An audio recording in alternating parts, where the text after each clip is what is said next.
You start there. I've been begging Michael Bublé to host the show for many years, so I think also when you land a host, and in this particular year, Michael agreed to do the show quite a long while ago, so you also design the show around the host of the program. We tend to do that a little bit more with the Junos than they do with the Grammys and the Brit Awards, so there'll be a lot of humor on the show brought to the table by Michael. We've worked very closely with him. A lot of his ideas are incorporated into the show. And then you come to the arena, you look in a building like this and you say, hey, wouldn't this be a great place to do a 360 program with a stage at center ice? It's a small arena, so we wanted to have as many seats available to the public and the fans as possible. So we came up with this idea that we would have 3 stages covering the floor of the arena and then surround those stages with fans.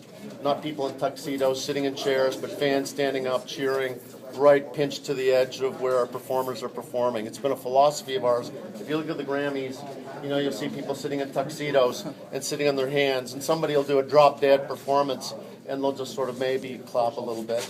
And on our show, they jump up and down and they scream and they yell like real fans. And so we think that we solicit better performances from our artists when we design a show like this.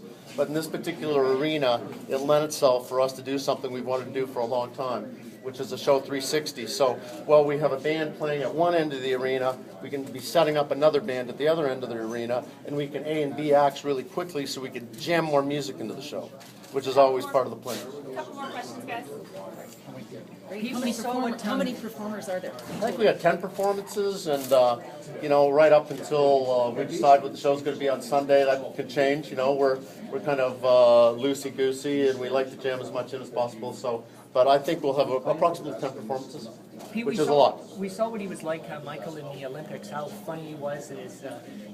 He brings, obviously, he's a great singer, but and you talk about his humor. I mean, that's something that obviously you're probably very happy about, getting him as the MC. I don't think we could have picked a better host. I mean, number one, he's one of the biggest international stars in the world.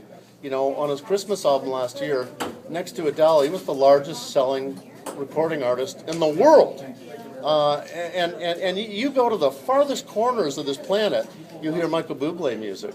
In Africa, in Asia, in tiny little towns, you hear Michael's music.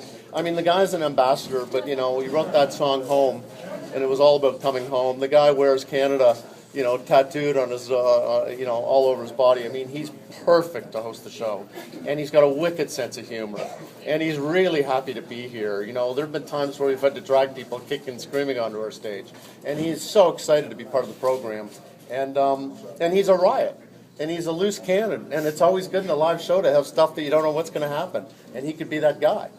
So couldn't be happier with Michael, and he's been a blast, and he's going to bring his own sense of humor to the show. A lot of what you're going to see on Sunday night is going to be vintage Michael Bublé, his own ideas, his own jokes.